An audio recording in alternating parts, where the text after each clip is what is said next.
Levantamento inédito aponta a falta de regulação no uso de redes sociais por agentes das forças de segurança.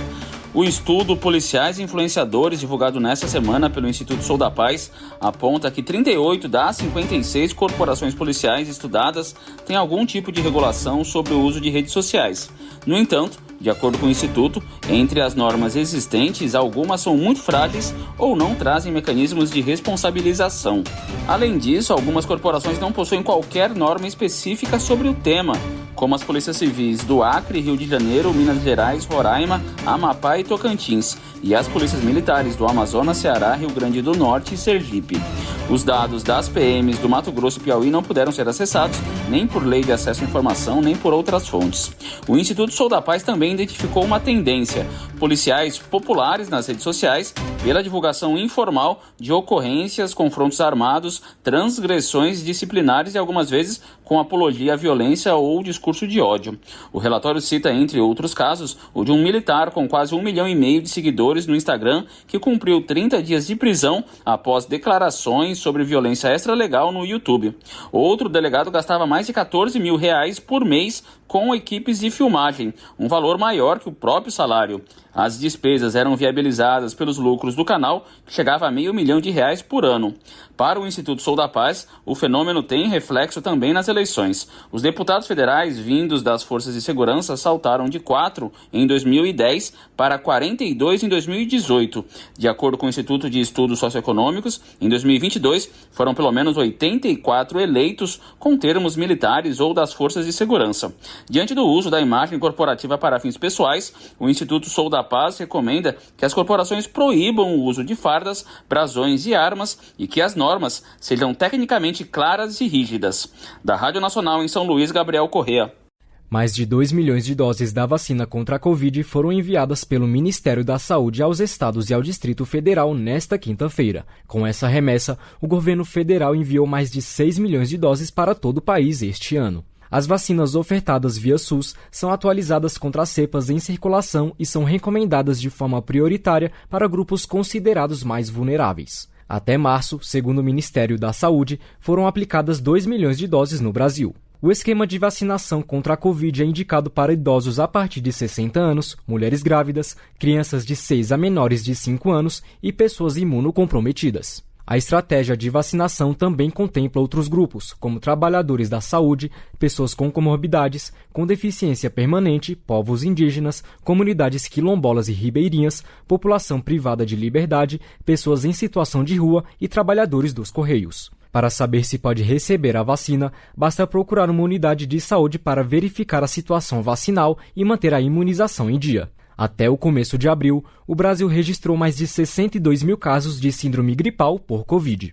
Com informações da Agência Brasil e supervisão de Sheila Noleto, da Rádio Nacional em Brasília, Vitor Mendes. O brasileiro sacou mais do que investiu na poupança em março. No terceiro mês do ano, a retirada mensal líquida, ou seja, a diferença entre o que os investidores retiraram e o que eles depositaram, chegou a 11 bilhões e 100 milhões de reais. De acordo com dados do Banco Central, no mês passado, os brasileiros depositaram 369 bilhões e 600 milhões de reais e sacaram 380 bilhões e 700 milhões da poupança. Já os rendimentos creditados nas contas de poupança no período somaram 6 bilhões e 300 milhões de reais e o saldo da caderneta ficou pouco abaixo de 1 trilhão de reais. No acumulado de 2026 até março, os valores retirados superam os depósitos em pouco mais de 41 bilhões e 200 milhões. Nos últimos anos, a poupança, que é a aplicação financeira mais popular do Brasil, vem registrando mais saques do que depósitos. No ano passado, por exemplo, o saldo negativo da poupança chegou a 85 bilhões e 600 milhões de reais. Da Rádio 2, Milena Abreu. O volume de serviços no Brasil registrou alta de 0,1% em fevereiro de 2026, na comparação com janeiro, e se manteve no maior nível da série histórica iniciada em 2011. O resultado foi impulsionado principalmente pelos setores de informação e comunicação e de transportes, de acordo com dados divulgados pelo Instituto Brasileiro de Geografia e Estatística, o IBGE. A atividade de informação e comunicação cresceu 1,1% no mês, com destaque para serviços de tecnologia da informação. Já o setor de transportes avançou 0,6%, influenciado pelo aumento de 0,9% no transporte rodoviário de cargas. O transporte de passageiros ficou estável. Na comparação com fevereiro do ano passado, o setor de serviços cresceu 0,5%, mantendo uma sequência de 23 resultados positivos. No acumulado dos últimos 12 meses, a alta chega a 2,7%. Entre as atividades, também houve crescimento nos serviços prestados às famílias.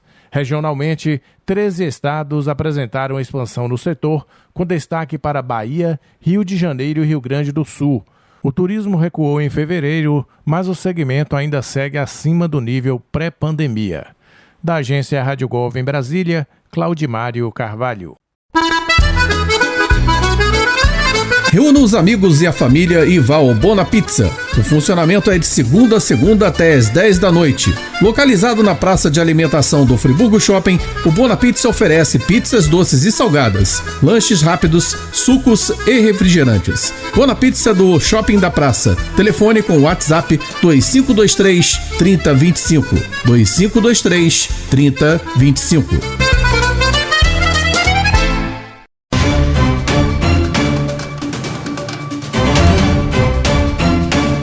Apesar da queda no registro de tiroteios, o sentimento de insegurança persistiu no Grande Rio em março. De acordo com dados do Instituto Fogo Cruzado, as ocorrências de disparos caíram 13% em comparação com março do ano passado. Foram 148 neste ano, contra 170 em 2025. No entanto, o total de baleados seguiu o caminho oposto. Subiu 6%, chegando a 139 vítimas no mês. Desse total, 72 pessoas morreram e 67 ficaram feridas. O levantamento revela que as operações policiais estão no centro desse aumento. Mais da metade, 51%, dos tiroteios registrados em março aconteceu durante ações das forças de segurança. Entre os casos registrados, ao menos 8 pessoas foram atingidas por balas perdidas. Metade dessas vítimas acabou ferida durante operações policiais. Já o número de baleados em assaltos dobrou em março, de 8 vítimas no ano passado para 16 neste ano. A zona sudoeste da capital concentrou a maior parte desses casos, com 6 vítimas. Em seguida, aparecem o leste metropolitano e a zona norte, com 4 baleados cada. A Baixada Fluminense teve 2 registros e a zona sul, 1. Na análise por municípios, a cidade do Rio de Janeiro concentrou 63% dos tiroteios da região metropolitana, com 93 registros. Entre os bairros, Taquara, na zona oeste do Rio, lidera o ranking de violência armada, seguida por Fonseca, em Niterói, e Cascadura, na zona norte da capital. Em nota, a Secretaria de Segurança Pública do Rio de Janeiro informou que não se posiciona sobre os dados apresentados no relatório citado, alegando desconhecer a metodologia utilizada na elaboração do levantamento. De acordo com números divulgados pelo Instituto de Segurança Pública, o ano de 2026 apresentou até agora queda de 11% na letalidade violenta em relação a 2025. Já as mortes por intervenção de agente do Estado tiveram redução de 16% no período analisado. Da Rádio Nacional no Rio de Janeiro, Tatiana Alves. O vice-presidente Geraldo Alckmin defendeu nesta segunda-feira a redução da jornada de trabalho no país e o fim da escala 6x1. Em reunião com sindicalistas em São Paulo, Alckmin disse que tem quase 40 anos que a jornada reduziu de 48 para 44 horas semanais. É uma tendência mundial, à medida que com a tecnologia você faz mais com menos gente, então cada vez você produz mais com menos trabalhadores, é uma tendência mundial de redução de jornada. O que nós precisamos é sempre verificar especificidades. Então, nessa discussão, nesse debate, verificar algumas áreas que talvez precisem de um tratamento mais especial. Mas é uma tendência que o mundo inteiro reduz jornada de trabalho. Alckmin destacou ações do governo que permitiram mais justiça social, como a reforma tributária e o aumento da isenção do imposto de renda para quem recebe até R$ 5.000 por mês. O vice-presidente ainda afirmou que o pacote para reduzir a dívida das famílias deve ser apresentado em breve. Nós temos, infelizmente, uma taxa de juros muito alta e isso acaba comprometendo parte da renda dos trabalhadores. Então, o que o governo vai fazer é procurar oferecer àqueles que estão com mais dívida a oportunidade de reduzir a sua dívida e de renegociá-la com juros menores. Vamos dar um exemplo. O trabalhador tem dinheiro no fundo de garantia. Quanto rende o fundo de garantias? Rende 7%, 8% ao ano. E ele, o dinheiro lá no fundo de garantia, pagando juros às vezes de 30%, 40% ou até mais. Então o governo vai fazer é liberar uma parte disso. Geraldo Alckmin disse que as medidas são pensadas para possibilitar a redução das dívidas com juros mais baixos. Da Rádio Nacional em Brasília, Gésio Passos. As exportações brasileiras de carne de boi cresceram com força neste ano. Dados do governo indicam que foram pouco mais de 700 mil toneladas entre janeiro e março, alta de quase 20% na comparação com o mesmo período de 2025. O crescimento faz sobrar menos mercadoria no mercado interno e tem mantido o preço do boi gordo em alta. Dados da Scott Consultoria indicam que a arroba foi vendida nos últimos dias a mais de R$ 360 em São Paulo. Da Rádio 2, Humberto Ferretti. Top Serrana, o portal que conecta você com música, jornalismo, cultura e comunidade. Conteúdo, participação e alto astral. Todos os dias. Uma rede formada a partir de relacionamentos e parcerias. Top Serrana, sua casa na internet.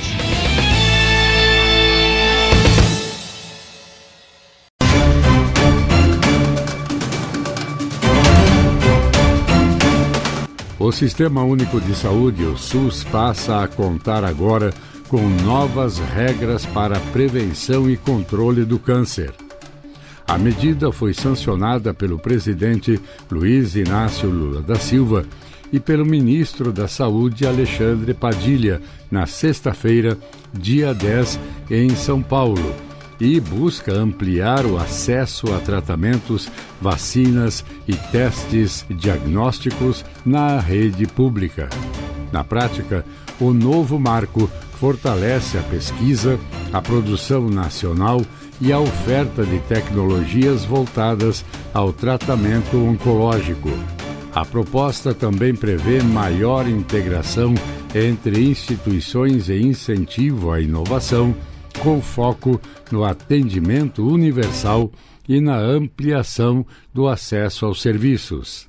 Hoje, o SUS já oferece tratamentos e exames para pacientes com câncer, além de apoio para deslocamento em casos de atendimento fora do domicílio. A rede também tem ampliado diagnósticos e procedimentos como cirurgias, quimioterapias e radioterapias e investido em ações para reduzir o tempo de espera no atendimento. Da agência Rádio Gov em Brasília, Vladimir Filipim.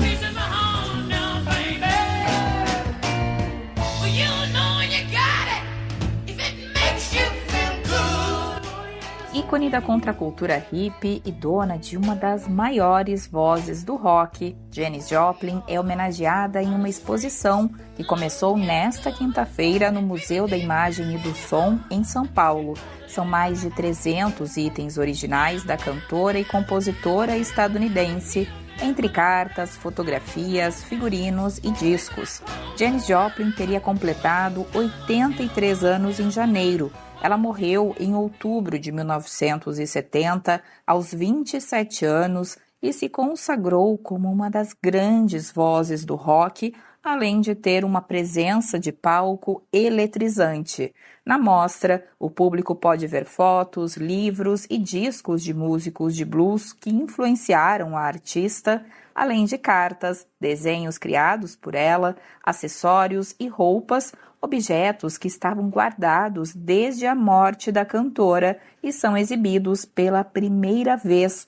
O diretor-geral do MIS e curador da exposição, André Sturme, explicou a ideia de dividir a exposição por sentimentos. O que é o mais potente na Janis? É a intensidade, né? Quando ela canta, ela se entrega completamente. E ela teve uma vida muito intensa, em todos os sentidos. Então eu falei, se o que mais marca a Janis é a emoção, eu vou fazer uma exposição e dividir pelas emoções muito presentes na vida dela. O amor, a felicidade, a tristeza, a liberdade. E assim, então, que eu dividi a exposição. A intensidade da voz rasgada pode ser ouvida em trechos de músicas disponíveis na mostra e também no vídeo exibido em uma tela enorme com um trecho da apresentação no Festival de Monterey Pop em 67, um ponto de virada na carreira de Janis Joplin. Some came along, on the ground to hold on, and it felt like a ball and shade.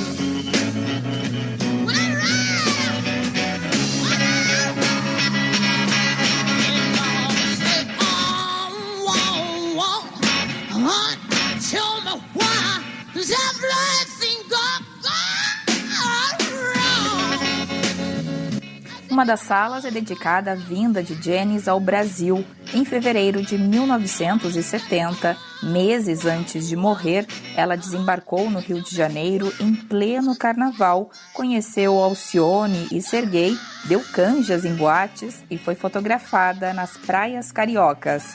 Chris Flannery foi consultor da exposição e fez a ponte entre o museu e a família da cantora. Ele conta que a mostra traz a essência do estilo boho chic de Janis e vai além. Eu acho que nos manuscritos, nos desenhos dela, você vai ver um lado dela que as pessoas não conheciam. Ela era uma artista, então tem um espaço com a arte dela aqui. Então agora você tem a chance de começar a entender quem foi essa mulher. E tem muitos detalhes, muitas coisas da história dela, e foi feito um ótimo trabalho de capturar a essência de quem ela foi como musicista.